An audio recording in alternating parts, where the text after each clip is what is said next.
Jaime Hernández, editor de La Jornada Sin Fronteras en el gran periódico La Jornada. Ya llegó el maestro Francisco Paco Cruz, autor de García Luna, El Señor de la Muerte, para hablar de García Luna, y después les tengo un tema que va a interesarles. Por cierto, en cualquier momento también puede entrar Santiago Nieto, el extitular de la Unidad de Inteligencia Financiera. Creo que va a ser interesante para el diálogo, y si me permiten, déjenme iniciar con esto.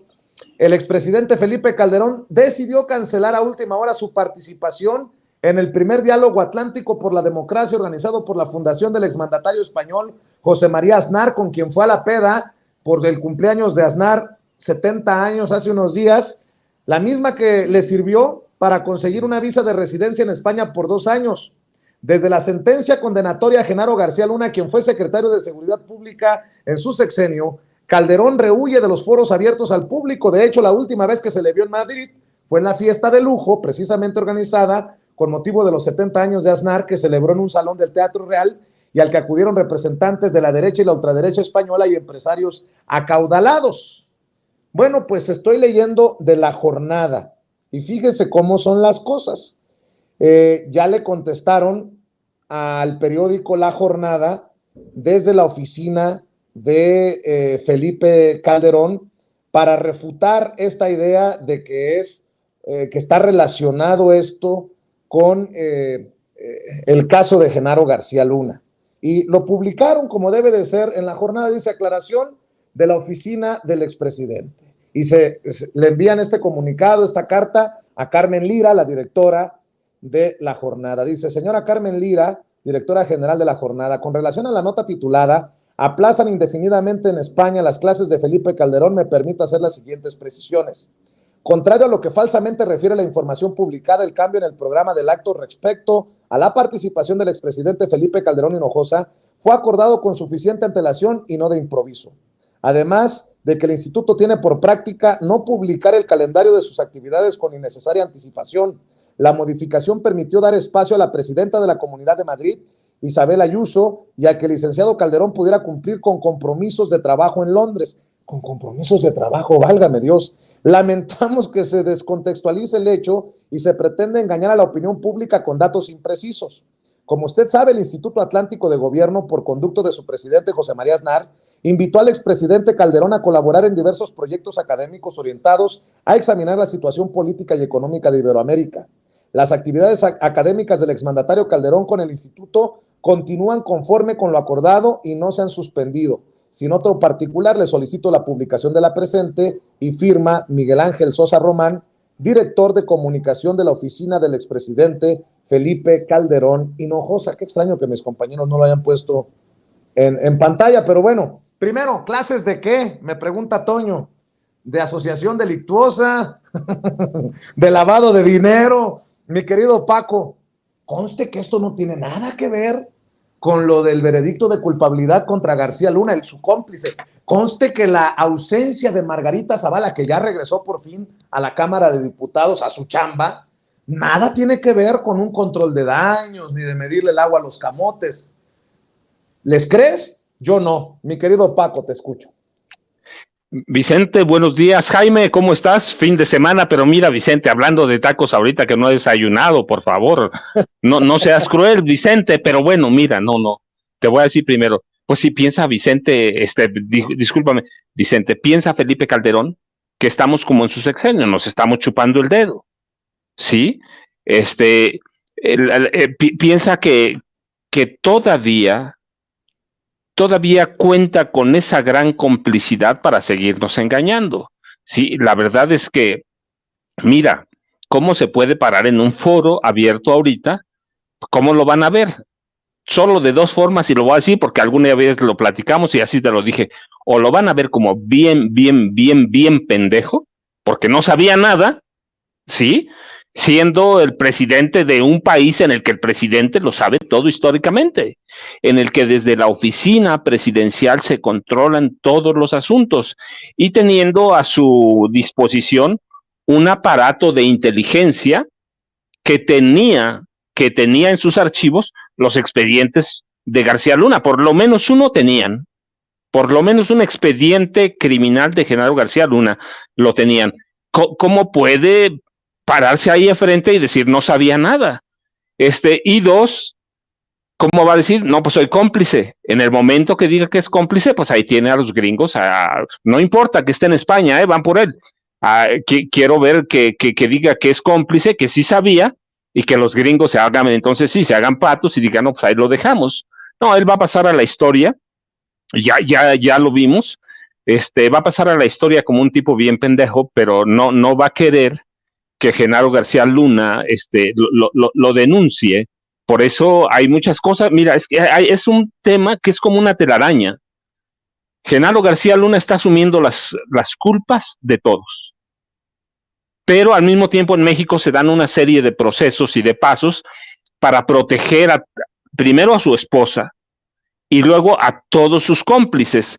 Es decir, hay un proceso para que Felipe y Margarita salgan limpios, pero no solo son ellos, es un equipo, todo. Yo te decía, los aparatos de seguridad, de inteligencia, Guillermo Valdés tiene que decir, Castellanos, tiene que explicarnos mucho cómo es posible que en el CISEN hubiera documentos de la criminalidad de García Luna y él no lo supiera. Pero eso nos marca todo el sexenio. Sí, todo el sexenio, que es un sexenio de complicidades y que nos lleva a entender necesariamente que crearon un grupo de poder no solo para apoderarse de los recursos legítimos del gobierno, aunque fuera inmoralmente, sí, porque los contratos que se dan o las cantidades de dinero que sacan, pues pueden hacerlo legalmente, pero inmoralmente.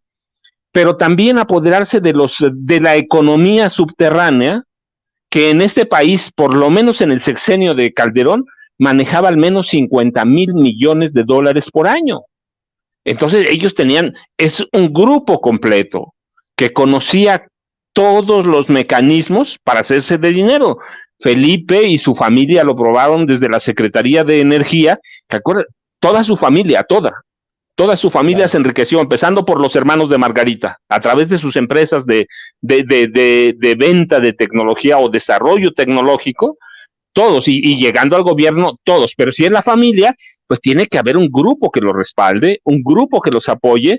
Entonces, Felipe, ¿con qué cara se va a parar ahora mismo a dar clases o dictar conferencias en España si acaban de dar el veredicto de culpabilidad y no en un delito? En todos, por más que no quieran ver o que digan, no, pues mira, es que el jurado eran bien burros, es que los del jurado eran unos ignorantes, pues pueden dar las explicaciones que sean, pero lo juzgaron bajo leyes de Estados Unidos que han juzgado a cientos de personas, ¿sí?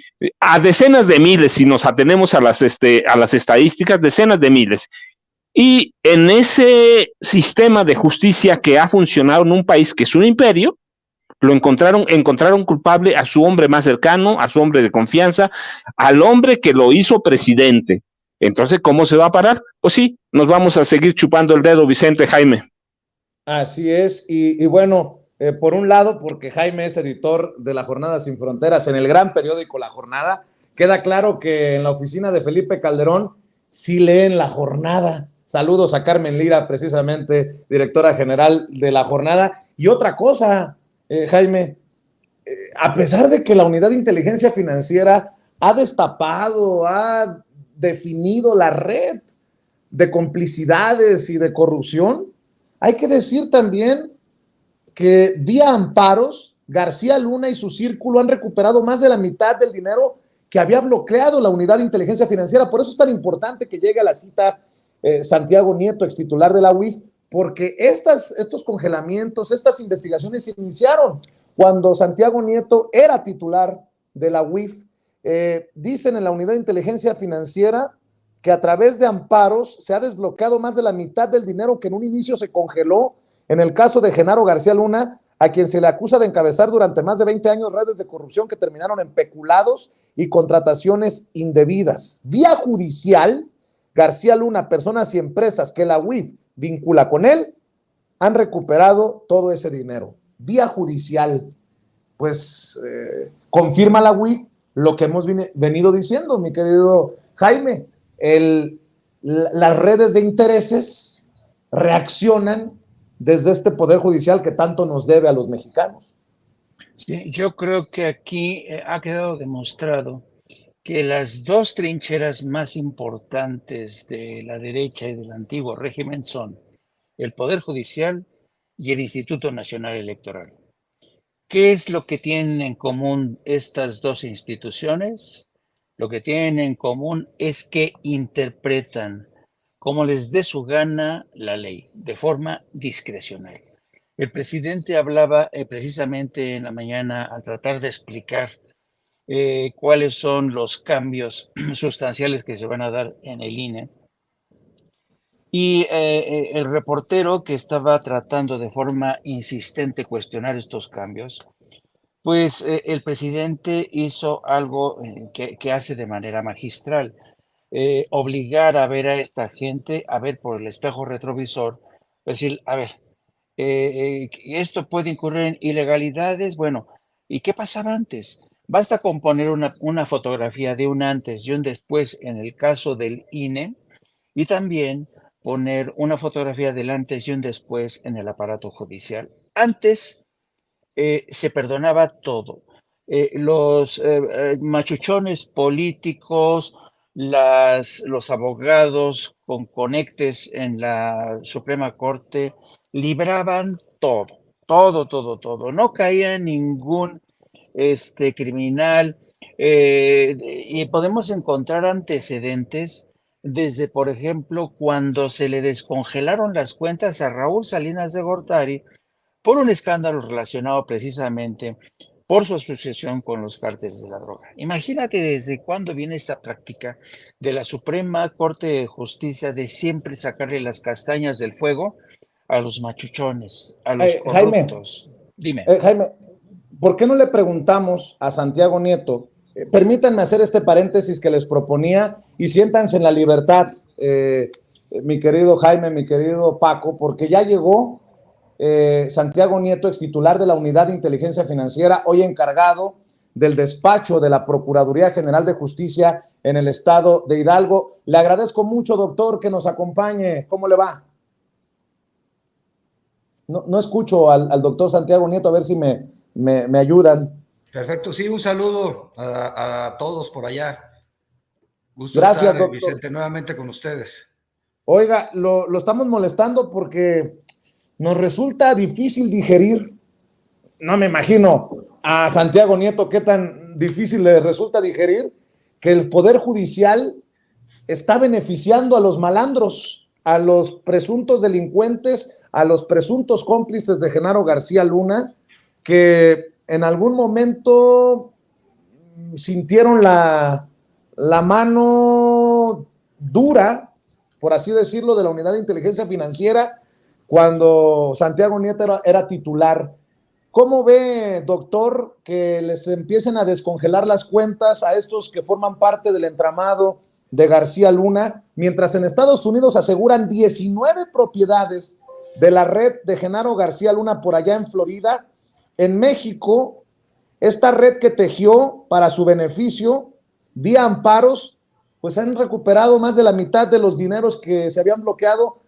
Y tengo entendido, corríjame si estoy equivocado, desde que usted, doctor, era titular de la Unidad de Inteligencia Financiera. Sí, a ver, yo creo que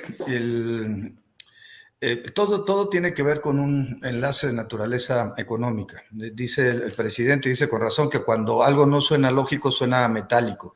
Y creo que es el caso. En el momento en que Medina Mora, en el gobierno de Peña Nieto, le toca resolver un caso sobre el congelamiento de cuentas de la Unidad de Inteligencia Financiera, dice que es perfectamente constitucional. Claro, lo que pasaba es que ciertos despachos cercanos a Humberto Castillejo, o sea, al propio Peña Nieto, utilizaban la unidad como un mecanismo para poder extorsionar a básicamente empresarios o personas que tenían mucho flujo de dinero en efectivo, como podrían ser gasolineros, como podrían ser gente que tuviera unidades de taxis, centrales de abasto, pero entre otras muchas personas. Cuando se perfila ya el triunfo del presidente López Obrador y cuando gana las elecciones, Medina Mora tiene un cambio de criterio y logra convencer a sus compañeros de que la medida del congelamiento de cuentas es inconstitucional, a pesar de que él sabía perfectamente que el estándar internacional pues obligaba obligaba a que se mantuvieran los congelamientos de cuentas. Y ahora lo que sucede es que estos despachos que antes operaban extorsionando con la información de la UIF, ahora se convierten en los paladines de la defensa de la libertad y del descongelamiento de cuentas, y son despachos de personas que en su momento trabajaron, también hay que decirlo, con Medina Mora. Entonces, la salida de Medina Mora significó un respiro para la Unidad de Inteligencia Financiera y bueno, la posibilidad de que se impulsó una reforma legislativa. Ahora, ¿qué es lo que ha sucedido? Efectivamente, en el caso de García Luna o en el caso de Cabeza de Vaca, son casos en los cuales en su momento se congelaron las cuentas y que tanto la administración que yo encabecé como la que encabeza actualmente Pablo Gómez, se hicieron la defensa jurídica del caso hasta llegar a las últimas instancias. La posición es: si les daban una suspensión provisional, nos íbamos a quejas; si les daban una suspensión definitiva, nos íbamos a recurso de revisión; si les concedían el amparo, nos íbamos nuevamente a revisión ante los tribunales colegiados. Y el asunto es que son estos casos paradigmáticos donde los jueces han tenido una actitud, pues por decirlo menos, bastante complaciente con las personas vinculadas con la clase política. Y creo que esto también habría que reflexionarlo por qué está sucediendo. Y yo creo que el tema central es que, a pesar de que la jurisprudencia permite al juzgador ponderar, o la primera jurisprudencia que se emitió, la segunda jurisprudencia, la que impulsa Medina Mora, dice que es inconstitucional cuando no vienen de un requerimiento de autoridad extranjera. Y hemos llegado a casos realmente patológicos, como el caso de Cabeza de Vaca, donde, como la solicitud de una autoridad extranjera, si la memoria no me falla, el FBI, no decía que se congelaran las cuentas, sino que se solicitara información y se investigara para ver si se ejercía la facultad de bloquear las cuentas. El juez terminó diciendo que, como no había instrucción expresa internacional, el congelamiento no procedía y no podíamos tomarlo como una petición internacional. Esto realmente es absurdo, porque, pues, primero, realmente los jueces mexicanos están pensando que una autoridad, una agencia norteamericana que se trabaja bajo el principio de reciprocidad, puede instruirle a una autoridad del gobierno mexicano. Pues me parece que eso es no entender el propio concepto de soberanía. No, la redacción es, en estos casos, se solicite, se investigue para, en su caso, bloquear las cuentas, es porque estamos hablando de derecho internacional, estamos hablando de un régimen soberano, estamos hablando de países independientes. No podemos nosotros recibir una instrucción de una agencia norteamericana, porque eso, pues, atentaría contra los principios del derecho internacional público. Entonces, lo que estuvimos viendo en esto, lo que se ha estado viendo, es que con mayor frecuencia en los últimos 2 meses, el número de liberaciones de cuentas de personas relacionadas con actos de corrupción ha sido cada vez mayor, y está relacionado con esta idea de limitar la capacidad operativa de la Unidad de Inteligencia Financiera, insisto, en contra del estándar de las recomendaciones 4 y 38 del Grupo de Acción Financiera Internacional contra el lavado de activos, que obligan a los estados a tener herramientas fuertes de decomiso, de congelamiento de cuentas, para evitar simple y sencillamente que ese dinero ilícito, venga de corrupción, venga de narcotráfico, venga de trata de personas, no pueda seguir siendo utilizado en el ámbito del sistema financiero mexicano. Doctor, ya que habla de corrupción, usted fue titular de la Unidad de Inteligencia Financiera de la Secretaría de Hacienda y Crédito Público, y bueno, es una pregunta fuerte y espero una respuesta fuerte. ¿Usted entiende que hay corrupción en las decisiones desde el Poder Judicial en México acerca de estos casos relacionados a Cabeza de Vaca? Y se lo pregunto porque el presidente ha sido muy crítico de jueces, de magistrados, de ministros, por esta guerra judicial que parece buscar golpear a la Cuarta Transformación o al gobierno del presidente Andrés Manuel López Obrador. ¿Usted advierte corrupción en estas decisiones, Santiago? A ver, yo lo que creo es que hemos visto muchos casos, y a mí me tocó incluso llevarlos ante la Fiscalía Anticorrupción, donde los jueces, particularmente con el narcotráfico, particularmente en Jalisco, eran demasiado obsequiosos. y en donde sí encontramos un caso de un magistrado que había recibido 76 millones de pesos en sus cuentas que no podía comprobar y utilizaba camionetas de alta gama y jet ski, que compraba un despacho que se encargaba de defender al narcotráfico. Por supuesto que hay corrupción a nivel judicial, y como hay corrupción a nivel ministerial, como hay corrupción a nivel policial, como hay corrupción a nivel política, y creo que el tema central de atacar a grupos delictivos pasa por atacar también a la corrupción política o a la corrupción judicial que les da protección a las personas. Lo que puede ser, digamos, hay que hacer una línea de investigación respecto a los juzgadores, pero a mí hay un caso particular que me llama la atención, que son los jueces séptimo y octavo de Reynosa, en Tamaulipas, donde de manera sistemática en los 2 últimos años le han concedido todas las suspensiones y todos los amparos a Cabeza de Vaca. No importa, digamos, ni siquiera los precedentes de la propia Suprema Corte de Justicia de la Nación, y han hecho realmente aberraciones. Creo que es importante que exista, y de hecho hay una iniciativa del diputado Hamlet que plantea hacer readscripción de los jueces federales a cada determinado tiempo para evitar que se sigan vinculando con los grupos políticos locales. El caso del juzgado 8 de Reynosa es muy claro, la protección. Que haya corrupción económica, no tengo elementos para poder afirmar eso, creo que se puede desarrollar una investigación, pero de que hay corrupción política por la vinculación y la protección a personas que, pues perdónenme, no solamente fueron malos gobernadores, sino fueron gente altamente corrupta. Cabeza de Vaca localizamos en 28 inmuebles solamente a nombre suyo y de sus familiares cercanos, o donde generaron campos de energía eólica, pero no porque les interesara la energía limpia, sino porque querían montar las empresas en ranchos de sus prestanombres o en sus propios ranchos. Es decir, el debate o el discurso que tenían, o el discurso por el federalismo, por supuesto que no les interesaba en lo absoluto el federalismo, lo que querían era que poder, como habían ya utilizado esta metodología, como ya habían conseguido gobernaturas con el PAN, pensaban que teniendo muchas gobernaturas en el 2024 podían ir por la presidencia de la República. Lo que sucedió es que Cabeza de Vaca empezó a traicionar a sus propios colegas, a Carlos Joaquín en Quintana Roo, a Francisco Domínguez en Querétaro, filtrando videos. ¿Y qué sucedió? Que se fue quedando solo y quiso armar una alianza federalista con la gente del PRI para poder competir con la 4T. Doctor, ya que insiste en el tema Cabeza de Vaca, el exgobernador panista de Tamaulipas, envalentonado por su victoria judicial, señala que usted, Santiago Nieto, cuando era titular de la Unidad de Inteligencia Financiera, mintió tanto a la Fiscalía General de la República como al presidente Andrés Manuel López Obrador. Asegura que los cargos en su contra fueron inventados y falseados por usted. ¿Qué le responde, Santiago? A ver, son muchas mentiras las de Cabeza de Vaca y miente nuevamente.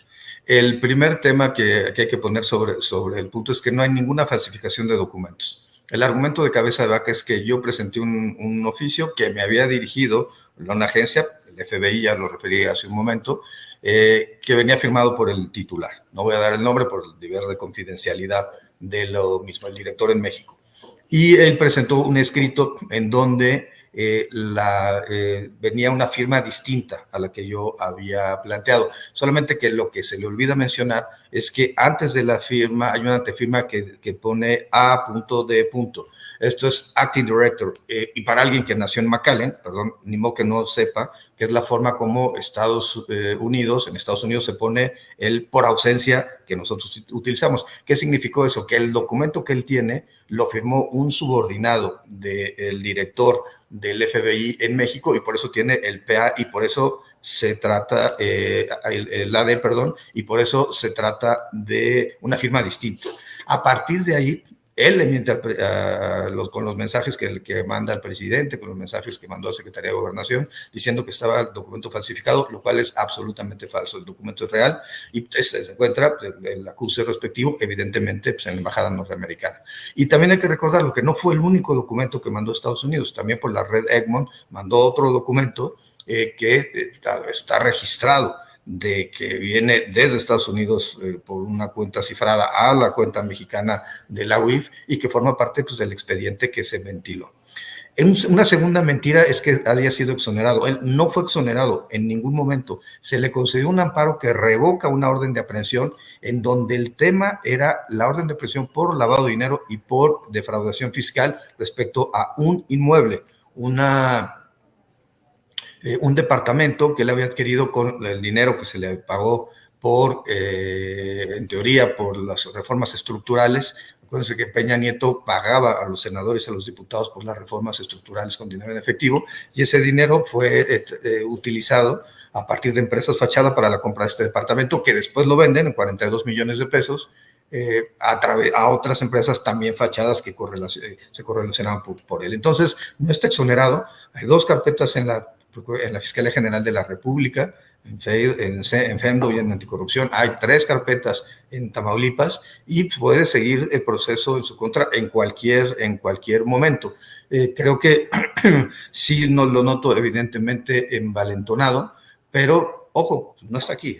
Eso también hay que recordar, no está aquí. ¿Por qué no fue candidato a senador en Tamaulipas? Porque tenía una orden de aprehensión y sabía que si tocaba el piso mexicano iba a ser detenido, porque no solamente por la orden de aprehensión, sino tenía la característica de prófugo de la justicia, porque nuestra Constitución establece que desde la orden de aprehensión, cuando alguien no es localizado, pierde sus derechos político-electorales y adquiere esa categoría de prófugo de la justicia. Entonces, es una mentira tras otra, como siempre, pero lo que me queda muy claro y me gustó mucho es que dijera que iba a ser candidato a la presidencia de la República por la oposición. Pues bendito sea Dios, ya con eso pues ya es hora de descansar todos. Morena va a ganar el 24 de cualquier forma, pero pues, si Cabeza de Vaca es el candidato, pues vamos a estar caminando. Eso no hay tema. De hecho, ya anda haciendo campaña en Texas. Ahí está el video. No, perdón por la risita, que yo sé que es la que calienta, perdón. Tú estás muy serio en el tema, doctor, pero sí, parece que anda haciendo campaña, pero en Texas. Cabeza de Vaca, ¿lo tienes ahí, David? Échalo. Francisco de Vaca. Mi amigo, que queremos mucho, Francisco de Vaca. He is the former governor of Tamaulipas. Eres el ex gobernador de Tamaulipas, México. He just wanted to say hello and greet you. Tengo desde los 4 años viniendo a este evento, a este rodeo. Es parte de una tradición familiar. Venía con mi abuelo desde que tenía 4 años. Ya, don David. Digo, era para mostrar que sí, en efecto, Cabeza de Vaca en su pequeño mundo sí considera que puede ser presidenciable, pero anda como Anaya haciendo campaña en Estados Unidos, doctor. Sí, a ver, es ridículo, pero tiene que ver con esta esquizofrenia, no percepción de la realidad. Fue uno de los gobernadores que quedó al final de su mandato peor evaluado. Morena tuvo unos resultados impresionantes en la elección del Senado recientemente en Tamaulipas por el lamentable fallecimiento del suplente del gobernador Américo Villarreal. También creo que hay que decirlo, Américo Villarreal, igual que Julio Menchaca, son de los gobernadores mejor rankeados del país, y creo que tiene que ver también con esta idea pues, de no permitir que los abusos del pasado permanezcan en el tiempo. Tanto García Luna como Cabeza de Vaca son cosas que van a quedar mal en la historia del Poder Judicial de la Federación, que ha dado, a lo largo de muchos años, dio muestras importantes. Lo pienso en Olga Sánchez Cordero como ministra de la Suprema Corte defendiendo los derechos de las mujeres, a mí el caso de antijuanitas del Tribunal Electoral, o los casos de protección de los derechos de pueblos y comunidades indígenas me parecen importantes, pero estas resoluciones de descongelamiento de cuentas es no darse cuenta que a la sociedad a la que están juzgando es una sociedad que está lesionada, lacerada, herida por los temas de corrupción, que finalmente son uno de los elementos que generó la transformación que en este momento está viviendo México. Yo creo que esos jueces, insisto, no sé si tengan corrupción económica atrás, pero evidentemente corrupción política por el acercamiento, en el caso de Cabeza de Vaca García Luna, creo que le están quedando mal a la sociedad. Y no se puede generalizar en todo el Poder Judicial de la Federación. Hay gente muy decente, pero creo que, y muy comprometida, y entendiendo las nuevas realidades del país. Pero esto de descongelar cuentas bajo argumentos tan infantiles como que no se solicitó en el escrito de manera textual por una agencia norteamericana que se congelara la cuenta, sino solamente se invitaba a investigar y en su caso ejercer la función de congelamiento, me parece que es algo que rebasa de cualquier forma la lógica jurídica y el entendimiento del derecho internacional. Dos cosas para cerrar, si me permite, doctor. ¿De qué tamaño sería el fracaso para el gobierno de México, para la Unidad de Inteligencia Financiera, si, entre comillas, la librara Cristina Pereira, la esposa de Genaro García Luna, y pudiera quedarse con sus dineros, con sus millones, con sus propiedades? Porque, se lo pregunto, está escuchando el maestro Paco Cruz, autor de García Luna, El Señor de la Muerte, y él ha dicho que Cristina Pereira, como en el caso de Marta Sagún y Vicente Fox, Marta Sagún como Cristina Pereira han sido cómplices y no víctimas, que han formado parte activa de todo lo que se le pueda señalar a estos personajes, a sus parejas. En el caso de García Luna, Cristina Pereira ha recibido el mismo día de la declaratoria de culpabilidad contra García Luna el descongelamiento de sus cuentas, y me resultaría indignante, me resultaría insultante, y por eso le pregunto de qué tamaño sería el golpe, el fracaso en caso de que sucediera. No estoy diciendo que va a suceder, pero por ejemplo, veo en el periódico El País las propiedades, y así pues estaría muy cañón para el pueblo de México. Su opinión, y ya para cerrar una última pregunta, Santiago.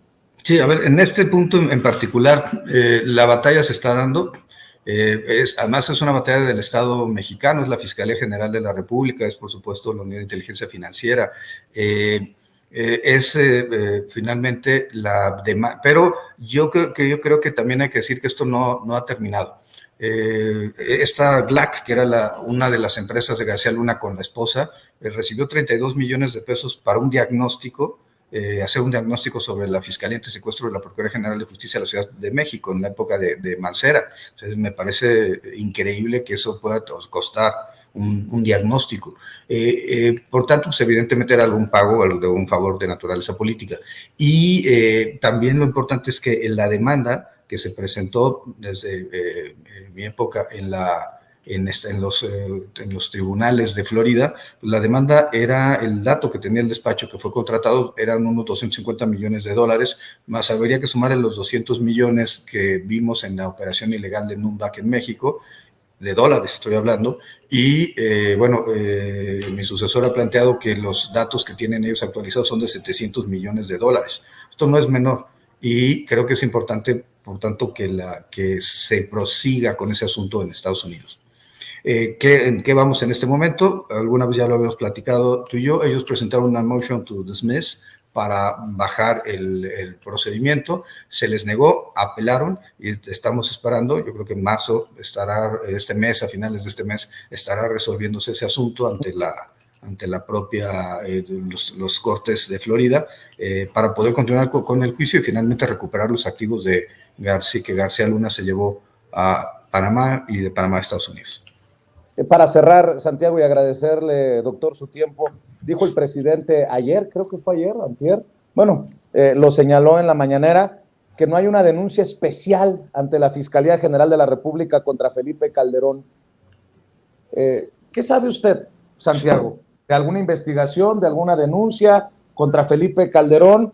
Y lo voy a centrar en algo que no le pude plantear al presidente por cuestión de tiempo el otro día que le expuse mis planteamientos al presidente. En los argumentos finales, la fiscal Erin Reed, a mí nadie me lo contó, yo lo escuché, Erin Reed dijo, y se lo decía al jurado, la defensa les está queriendo plantear que todo mundo está traicionando, que todo mundo quiere vengarse de Genaro García Luna porque es el enemigo número uno. Y eso no es cierto. Genaro García Luna no es el enemigo número uno, porque hay gente hacia arriba y hay gente hacia abajo en su red de corrupción. Hacia arriba solamente estaría Felipe Calderón. Por eso lo pregunto, Santiago. Con eso quiero cerrar. ¿Cuál es su respuesta? Bueno, los datos que en algún momento se pidió, el INE pidió información sobre el Partido México Libre, se le entregó información que vinculaba evidentemente a Felipe Calderón sobre transferencias, transacciones que tenía, y entiendo que eso sirvió de base para que se le negara el registro a ese partido político. También se le dio vista ante la Fiscalía Electoral. El presidente tiene toda la razón, no hay una denuncia, digamos, formal, por lo menos por temas de lavado de dinero ante la Fiscalía General de la República, pero sí por delitos que podrían generar delitos naturales electoral, y eso está en manos de la Fiscalía Electoral, y bueno, pues el INE debía continuar también con una investigación. Insisto que sirvió de base para que el partido no pudiera, por mayoría, no fueron todos los consejeros y las consejeras quienes estuvieron a favor de ello, pero por mayoría para que el partido no tuviera registro.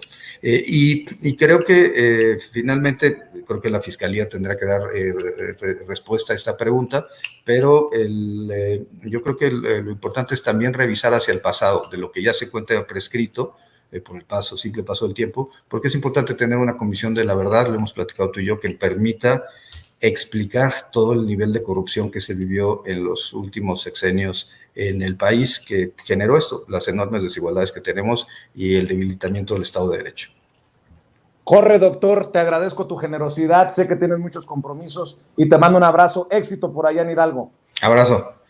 Saludos al gobernador Julio Menchaca, es Santiago Nieto, ex titular de la Unidad de Inteligencia Financiera de la Secretaría de Hacienda y Crédito Público, hoy encargado del despacho de la Procuraduría General de Justicia en aquel estado, el estado de Hidalgo. Mi querido Paco, mi querido Jaime, opiniones de lo que hemos platicado con Santiago. Sí, pero claro que sí.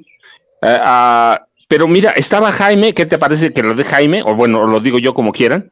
Sí, yo sí tengo una, mira, es claro que tenemos un agujero negro en las leyes, yo a veces lo llamo galimatías, un galimatías judicial propiciado por intereses políticos, pero la cuestión es que debemos pararnos en la realidad. No va a haber readscripción de jueces ni de magistrados. No va a haber cambios en este momento porque la Suprema Corte la presidencia de la Suprema Corte de Justicia de la Nación tiene un criterio eminentemente político y viene de un grupo de la presidencia de la República que encabezó Enrique Peña Nieto y su asesor jurídico o el titular jurídico de la presidencia de la República. Entonces no va a haber cambios, no va a haber nada. Y si se presenta una nueva iniciativa en el Congreso de la Unión, en la Cámara de Diputados, en este momento no va a avanzar con la rapidez que se requiere. La cuestión es cómo hacemos para terminar con este tipo de agujeros negros que llevan a un juicio, a un amparo, a una revisión, y termina dándole la razón, y va a terminar dándole la razón a personajes como Linda Cristina Pereira Gálvez, Francisco Javier García Cabeza de Vaca, Luis Cárdenas Palominos, y otros, porque mira, tenemos a Rosario Robles, o la influencia de la señora Wallace en la Corte. Es decir, es un problema gravísimo, que no, de momento no tiene solución, pero quienes están dentro del gobierno y de la Fiscalía General de la República necesariamente tienen que tener algo para que no sigamos cayendo en estos agujeros negros que no tienen solución por un lado, y por el otro, entender que tenemos a un poder judicial que va a servir a un grupo de poder y que ese grupo de poder lo encabezaba Peña Nieto, quien tuvo arreglos con Felipe Calderón en las elecciones de 2012, que llevaron a Peña a la presidencia. Es decir, estamos como en un limbo o en un callejón sin salida, porque entonces con esta nueva presidencia de la Suprema Corte de Justicia de la Nación, que encabeza Norma Piña Hernández, pues los criminales literalmente van a tener todo, no solo para defenderse, sino van a tener todos los recursos para seguir operando como operaban hasta antes del 30 de noviembre de 2018, Vicente. Jaime. A ver, Jaime, dame tu opinión, porque ha sido extensa la conversación con Santiago Nieto, pero creo que importante por lo que él empezó a construir desde que era titular de la Unidad de Inteligencia Financiera. Creo que nos da luz en ciertas esquinas oscuras sobre lo que estamos viendo. Al menos es importante escuchar su punto de vista por claridad, pues, en muchos aspectos de lo que nos está ocurriendo, estamos viendo, Jaime. Sí, a mí lo que me queda claro después de escuchar a Santiago Nieto es que uno de los graves problemas que tiene el aparato judicial es su politización. El aparato de justicia ha politizado y sigue politizando muchos casos. Y la prueba del algodón es justamente el caso muy específico de Eduardo Medina Mora. Hoy el presidente de la República ofreció por primera vez la versión que llevó a Eduardo Medina Mora a retirarse como magistrado de la Suprema Corte. Según la versión que ofrece el presidente, es que Eduardo Medina Mora, acompañado del presidente de la Suprema Corte, en ese momento Arturo Saldívar, se entrevistan con el presidente y les dicen que una investigación de la Unidad de Inteligencia Financiera desvela que Eduardo Medina Mora ha sido beneficiario de transacciones, de transferencias a sus cuentas bancarias millonarias. Y a mí lo que me extraña es que Eduardo Medina Mora, cuya familia sigue gozando de un enorme poder en el aparato judicial, en el aparato académico, la UNAM, todo este rollo, me extraña mucho que se haya ido de rositas, es decir, que se le haya permitido hacer mutis sin ofrecer ninguna explicación de por qué dejaba el cargo. Una de las teorías es porque Eduardo Medina Mora era un hombre clave de Enrique Peña Nieto. Enrique Peña Nieto le debía muchos favores a Eduardo Medina Mora, pero también Eduardo Medina Mora fue hombre clave de Felipe Calderón. Entonces, este personaje, Eduardo Medina Mora, que lo hemos visto que está más calladito y escondido porque él sabe bien que si se pone, si se pone los reflectores sobre él, pues muchas preguntas tendrá que contestar, ¿no? ¿De dónde sacó esas transferencias? ¿Por qué se enriqueció de esta manera? ¿Por qué permitió cuando regresó a México que su esposa, que estaba enferma de cáncer, desafortunadamente murió la señora, siguiera trabajando en la plantilla, en la nómina de la Secretaría de Relaciones Exteriores en el consulado? Cuando yo recuerdo que se produjo esa decisión, se justificó y hasta cierta manera se comprendió esta decisión de poner a la esposa de Medina Mora en la nómina de la Secretaría de Relaciones Exteriores en el Consulado de México en Washington, esgrimiendo que el seguro médico que paga Relaciones Exteriores le permitiría a ella seguir recibiendo atención médica en Estados Unidos. Si para esas alturas Medina Mora ya se había enriquecido, como ya se publicó y se dio a conocer, ¿por qué entonces tuvo que seguir recurriendo a las arcas del Estado para que el Estado le pagara el tratamiento a su mujer? En fin, son tantas las preguntas que rodean a Eduardo Medina Mora, un hombre que mientras fue embajador de México en Estados Unidos, yo recuerdo de las múltiples reuniones que teníamos con él ahí en su oficina en la embajada. Él decía, por ejemplo, que vivía de forma muy frugal, que él cada vez que llegaban las cuentas de sus tarjetas, les pagaba inmediatamente porque él había sido víctima de esta, ¿te acuerdas de la famosa crisis en México? Que de repente mucha gente quedó endeudada, quedaba colgada de la brocha. Eso decía que le había pasado a Medina Mora. Pero yo me pregunto, este hombre que se presentaba a sí mismo como un leal servidor del aparato mexicano, que hasta la fecha sigue negando su participación o conocimiento alguno en el operativo de Rápido y Furioso, que se fue así, que se fue de puntillas como ministro después de entrevistarse con el presidente, después de que había una investigación de la Unidad de Inteligencia Financiera. ¿Por qué no hemos vuelto a saber de esa investigación?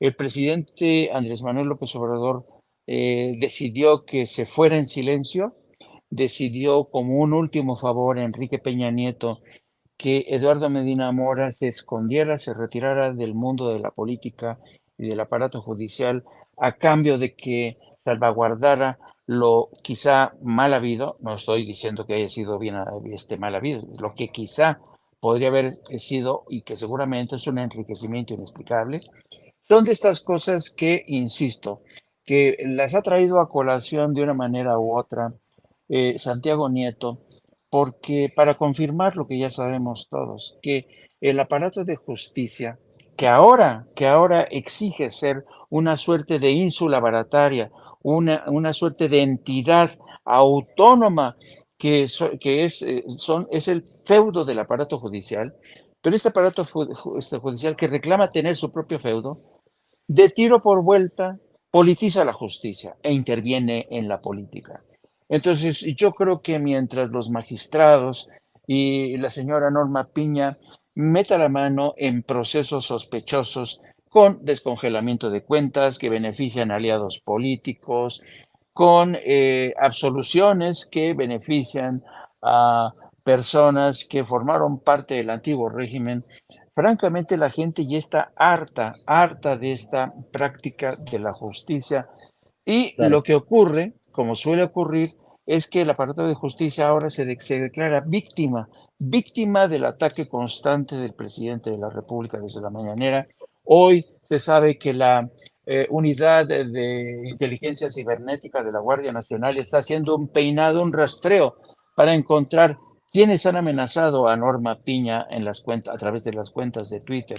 Ahí sí, la justicia, las leyes, las instituciones tienen que trabajar para salvaguardar a estas personas que con la mano en la cintura liberan a malandros, a corruptos.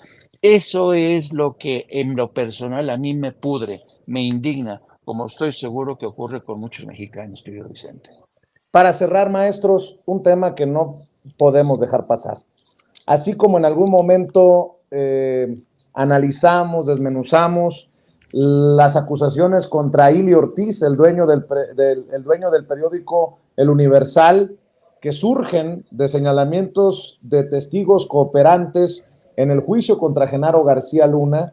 Las acusaciones contra Ili Ortiz son de recibir 25 millones de pesos mensualmente de Genaro García Luna para lavarle la carita.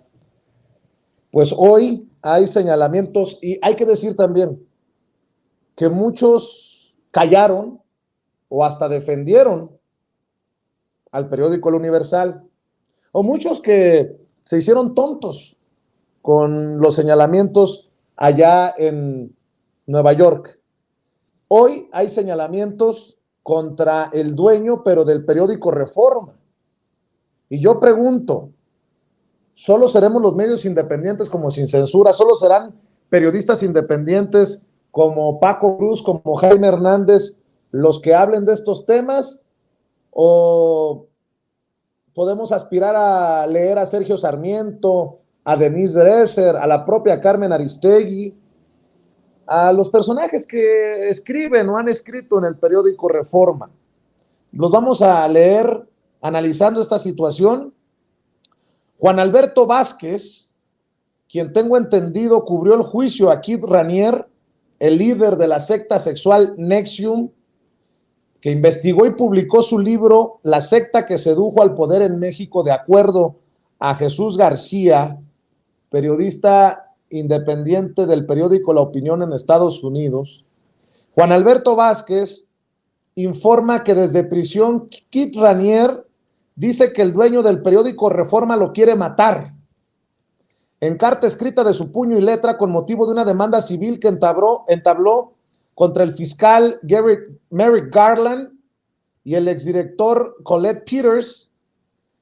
Este célebre reo neoyorquino, Keith Alan Raniere, acusó, y cito, que un multimillonario magnate de los medios de comunicación en México, a quien conozco bien, cuya hija era líder en mi organización, prometió gastar y hacer lo que fuera necesario para encarcelarme por el resto de mi vida y probablemente matarme.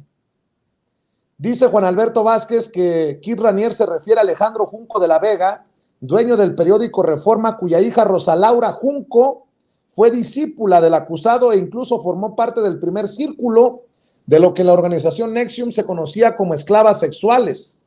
Sin aportar pruebas de lo que acusa Raniere, escribió la misiva el 12 de noviembre del año pasado, aunque apenas se agregó al archivo del caso el 24 de febrero de este presente año. Esta demanda civil contra Merrick Garland y Peters es parte de los esfuerzos de Raniere por recuperar su libertad. En junio del 2019, Keith Raniere fue hallado culpable de 7 cargos, entre los que se encontraban explotación sexual de una menor, y sentenciado en octubre del 2021 a pasar 120 años en una prisión federal. Mi querido Paco Cruz, pues no es poca cosa.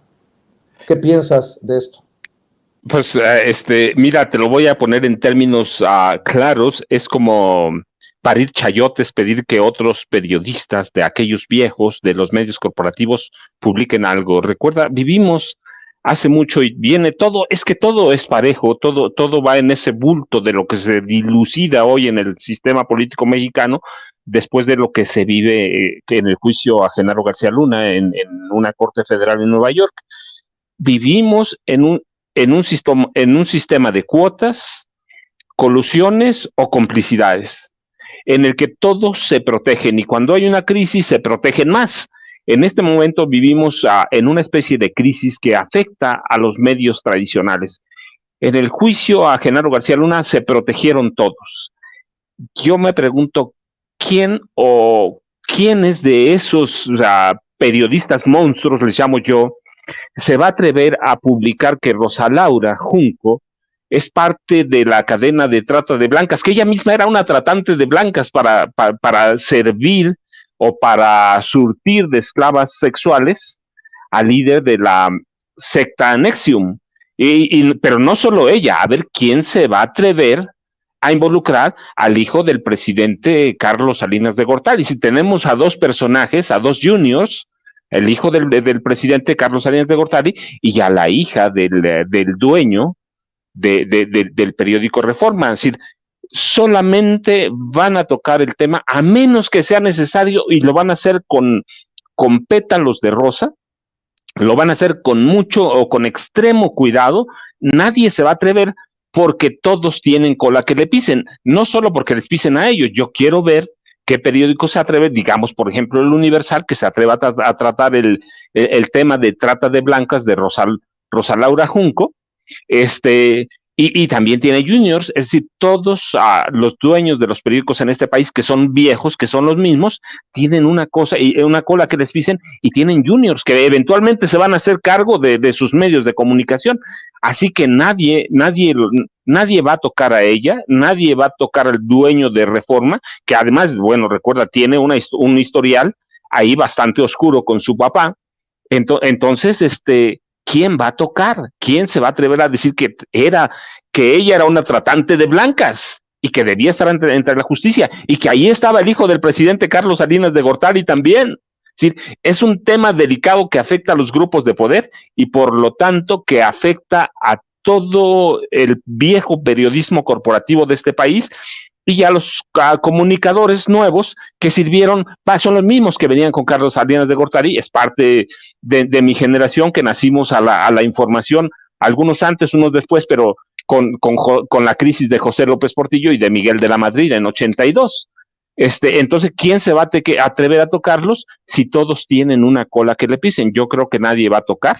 Es muy claro que esta mujer, Rosa Laura, era parte del equipo de la trata de blancas para surtir de esclavas sexuales al líder de NXIVM, y lo mismo el hijo del presidente Carlos Salinas de Gortari, así que nadie los va a tocar, en este país nadie toca, si nadie toca a los políticos viejos, a menos que sea necesario y con mucha delicadeza, pero nadie va a tocar a los juniors, nadie los va a tocar, ¿por qué? Porque todos tienen algo en ese sistema de cuotas y complicidades que en el que callaron por décadas, así que van a seguir callando, van a seguir haciendo lo que yo te decía, pensando que nos seguimos chupando el dedo, para fortuna nuestra y de este país, pues ahora tenemos plataformas informativas que son una alternativa de información y que no vamos a callar nada. Si hay algo, lo vamos a decir contra quien sea, va, porque así es y así debe ser. Entonces yo no espero que alguno toque el tema de Nexium, no solo por la carta, la carta es una parte de todo ese problema cuando se advirtió que la hija del dueño del periódico Reforma era una tratante de blancas y que inducía a la esclavitud sexual y lo mismo que el hijo del presidente. ¿Me escuchas? A ver. ¿Sí? Ajá. Sí. Perdona ya. Jaime, entonces, yo digo que nadie va a tocar ese tema, Jaime, si te escuchamos, ¿alguna situación? A ver, nada más quiero decir, Federico Mora dice, el periódico El Universal ya lo trae. Es obvio, era de esperarse. ¿Quién le metió un trancazo en primera plana al periódico El Universal con los sobornos señalados Reforma. en Nueva York? El periódico Reforma. Es un a menos que, por eso digo, a menos que sea necesario, lo van a tocar. ¿Sí? Y el caso de TV Azteca igual, traen broncas. Históricas, claro, o sea, son broncas históricas, pero el resto, a ver, yo quiero ver a ver quién se va a meter. Ellos dos pues han tenido broncas directas, por eso dije, a menos que sea necesario. Y ellos dos tienen broncas, así que se van a acusar, pero quiero decir, la prensa corporativa es mucho más que TV Azteca y mucho más que el Universal.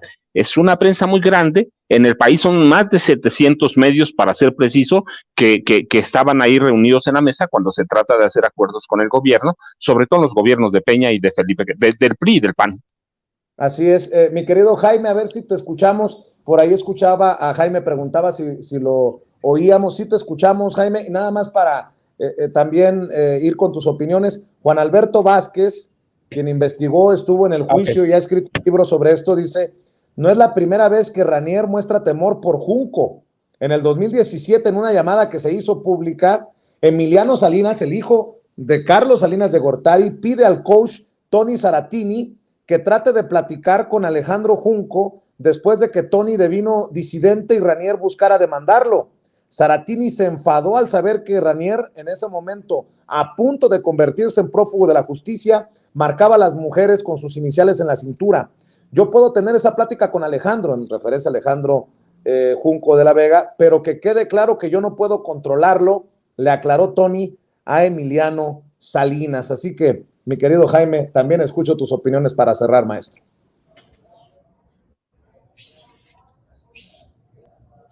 ¿Me escuchas, Jaime? Mira, yo creo que estos dos ejemplos de la hija de Junco, sí, te escucho. Adelante, escuchas? maestro. Sí, adelante. Escúchame. Ok. Te decía que estos dos ejemplos te hablan como lo que decía ya Paco, ¿no? La mala crianza que tuvieron los hijos de Carlos Salinas de Gortari, pero también de la isla Rosa Laura, ¿no? Durante mucho tiempo se dijo que la hija del presidente, la hija del señor Junco, pues era una víctima, ¿no? Y lo mismo de Emilio, y te acuerdas que hubo toda una operación de encubrimiento para que no se investigara, para que no se ahondara, y evidentemente Reforma fue uno de los medios que llevaban al frente esta estrategia de encubrimiento. El periódico Reforma del señor Junco se ha convertido en un periódico experto en ocultar sus propias vergüenzas, sus alianzas inconfesas, y es un periódico que se ha convertido en francotirador del antiguo régimen, ¿no? Y esto demuestra que la autoridad moral y ética de Reforma dista de ser perfecta. Y este testimonio a mí me llama la atención, ¿no? Porque fíjate que este señor Ranieri ha decidido elevar el tiro, y lanzarse contra el fiscal general Merrick Garland y contra el director de la Oficina Federal de Prisiones, con el señor Colette Peters, para lamentar y quejarse de que él sigue teniendo enemigos fuera de prisión, entre ellos el señor Junco. Este es un escándalo que merece ser esclarecido, que los investigadores y los reporteros de Reforma deberían de investigar para recuperar algo de credibilidad, digo yo. Ya sabemos que no lo van a hacer, que el periódico Reforma suele ver la paja en el ojo ajeno, pero no la viga en el propio. Y ocurre lo mismo con otros medios como Televisa. Nos enterábamos apenas hace unos días con lo que ocurría con Televisa, y que se ha visto obligada a pagar una multa por los acuerdos que tuvo con el tema del fútbol, y así con todos los medios de comunicación, ¿sabes? La porquería que atañe a las familias, a la propia empresa, se ocultan sus vergüenzas, porque saben ellos muy bien que la imagen, tanto de Reforma como de Televisa, ya de por sí está bastante maltrecha, y claro, van a tratar de meter bajo la alfombra este tipo de escándalos. Pero de cualquier manera, yo creo que va a estar canijo que Reforma recupere la credibilidad perdida. Esta historia de la hija del señor Junco la han venido, ¿sabes?, pateando, pero resurge como ha ocurrido hoy, y sospecho que esta no va a ser la última vez que nos enteramos de esto, a pesar de ya que desecharon esta petición del señor Ranieri. Yo sospecho que este tipo de escándalos van a seguir persiguiendo tanto a la hija del dueño de Reforma como al hijo de Carlos Salinas de Gortari. Mi querido Jaime, cerremos invitando a la gente a tus trincheras, maestro. Yo agradecido por la paciencia y por la generosidad. Se viene tu programa al rato, hay que invitar a la gente para que no solamente te vea, sino que se suscriba al canal.